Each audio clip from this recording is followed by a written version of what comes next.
we're going to end the show today with a highlight of a comic book, one that we've been chatting about on and off for like, dude, it's been like 6 months, man. We just, every once in a while, I mean, I'm talking to this guy, he's telling me about going to San Francisco to pick up a first Golden Age Green Lantern and stuff. But then the conversation will like turn, and all of a sudden it's like, yeah, but dude, you seeing Ghost Rider? What's going on with Ghost Rider, man? What's going on? What, did I miss something? Marvel Spotlight 5, man, break it out. Let's talk about it. Yeah, like I don't understand what's the hype behind this book. I mean, I get the character, I do. We're highlighting a book here. We're gonna try to bring that back to the mic. Something that we just want to talk about for no reason besides in the dealer circle, we're talking about it.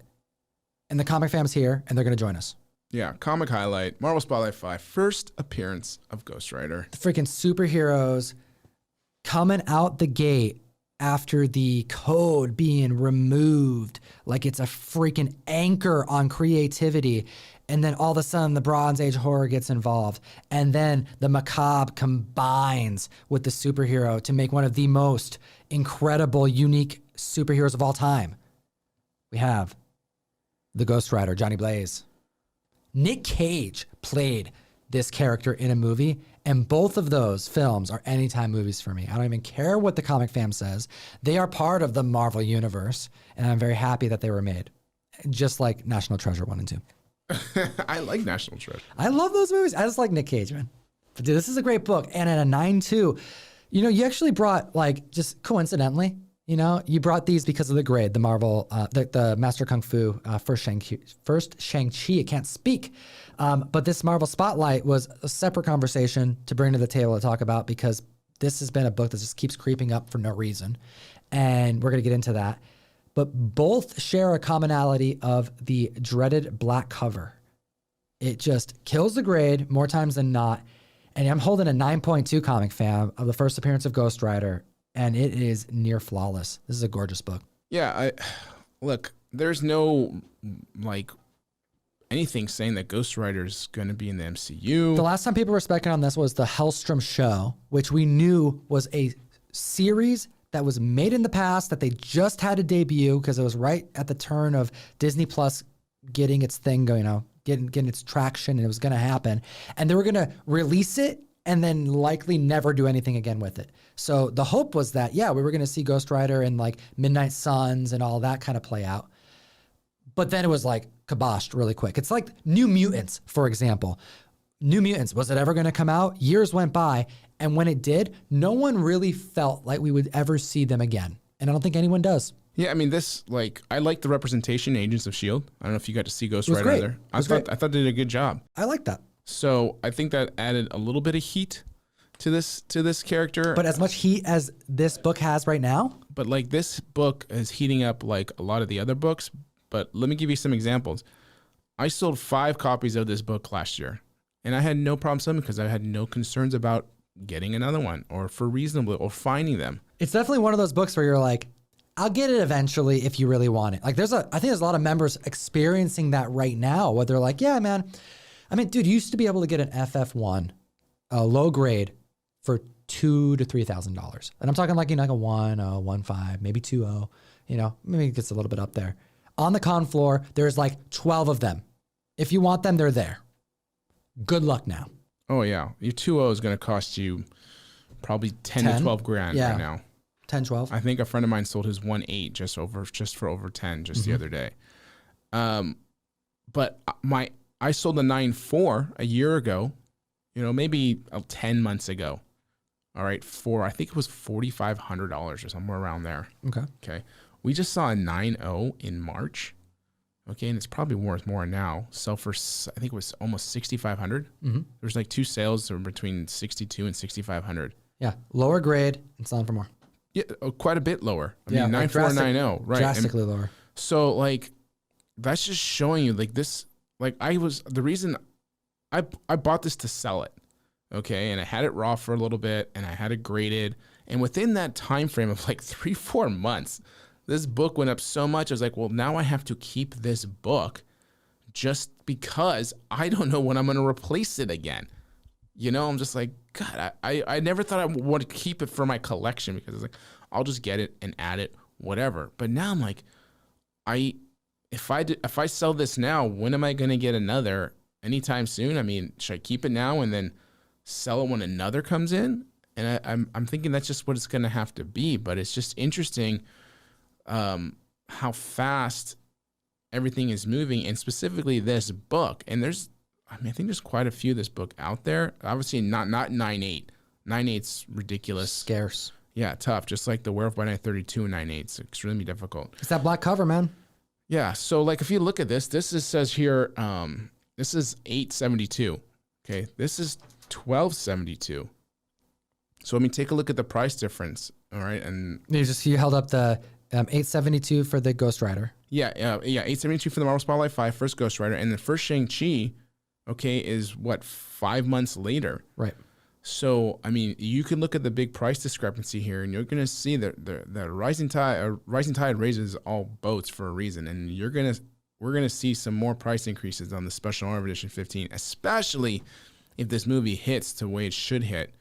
And even if it doesn't, to be honest, there's no reason it's going to really go back down much. Once it gets to a certain point, things may drop a little bit here and there and plateau, but they're not just going to plummet. Well, dude, they doubled in a couple weeks. So, I mean, all signs ahead are looking good for the comic industry. We are seeing conventions firsthand take place. You were there looking at prices, looking at more members, hunting for comics, being safe. Shout out to all the members who are going out of their way wearing masks and doing things right. But it's going to be an entirely new world that we're going back to. And I'm excited to get to it. I just want to address something specifically. There's a lot of people who are out here that are just, always claiming, oh, it's all going to drop. It's all ridiculous. Comics are this, comics are that. And they're just going to wait for the big dump. And I'm just like, listen, man, people have been saying that for my entire freaking life. So instead of I don't want to be that person who's constantly waiting for something terrible to happen. I want to be involved in it, and I'm in it, and I'm enjoying this hobby and being a part of it instead of being afraid of something. And then all of a sudden you're going to be that person who's been saying it for 15, 20 years. And then when it happens, you'd be like, I told you so. I was like, no, I'm going to enjoy that 15, 20 years. And I'm going to realize that it's not just going to drop. Okay. Right. It's been going up, and you've missed quite a bit if you've been too afraid to get into it. Now, listen, these prices are really difficult to approach right now. And I get that. Right. I 110% get that. It's ridiculous for us too, who sell it and then have to recoup it again just to offer it again. It's hard to find these things for value to get to people so they can also approach the book. Not even including the raising CGC prices, eBay fees, taxes on eBay stuff, increasing shipping prices. I mean, we're seeing across the board, this hobby is getting more and more expensive. However, it's also growing. We are seeing a countless amount of new people getting into comics by the day.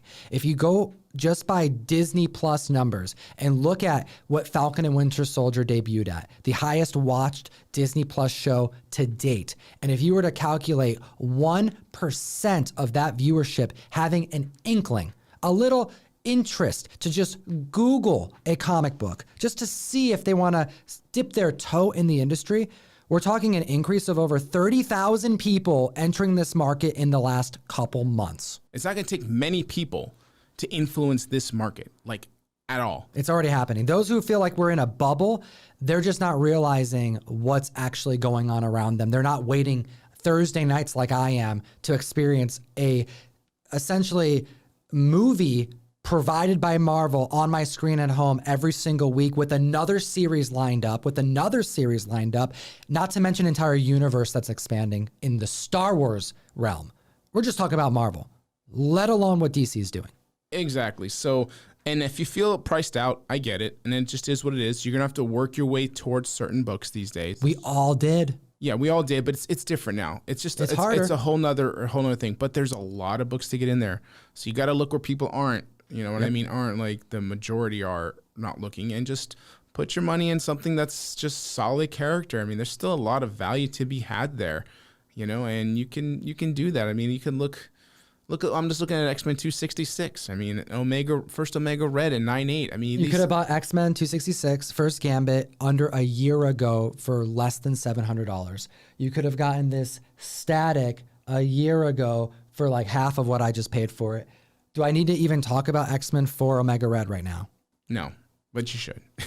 I mean, there's a 10. I literally was just chatting with Very Gary about that book being a $10 to $20 book for years. Yeah. You know, like there are entry books that you can get into, invest in. It doesn't always have to be a golden age book that's worth over $20,000. You know, a lot of dealers and collectors, they start working with modern books, or they work with, you know, Bronze Age books, and they look where, you know, things that haven't taken off just yet. And I encourage the community members to download Key Collector, to know your Overstreet price guide, you know, and to frequent conventions as soon as they start, because you can learn the same amount from those other resources that I just mentioned as going to a convention and seeing the books in person and talking with your community members and being part of the comic fam. And you guys, sometimes you just got to work hard and just to find it. And You that's do. part of it. Like The we hunt is real, all man. do it, man. This whole show is about traveling. Yeah, it's about putting money down, taking risks, getting you know? value for, you know, your efforts and your knowledge, because really, you know, you're not always there to educate a person. Like, that's their job, man. I've come to the conclusion where, like, I'm not here to educate you. You're not paying me to educate you. Right. I'm here to get your books.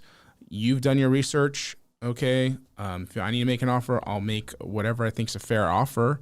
Okay. We can go from there. But, like, I'm not here to educate the person and feel like I should have paid more or be judged by somebody else that, like, you should have given them. Like, what? Like, you know, top travel, effort, knowledge, years of experience, Multiple phone calls, sometimes with like nutty people. Yeah. Like, you know, you do what you got to do, but you also, you know, you have integrity. Yeah, I'm not gonna find some 85-year-old lady who needs the money and be like, hey, here's like 25 cents a book for your, you know, golden age collection. No, you got to be able to sleep at night. No, you have to be able to sleep at night.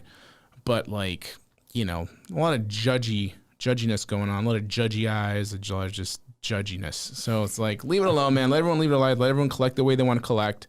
Just don't be scummy, you know, and respect other collectors, and hopefully they'll respect you back.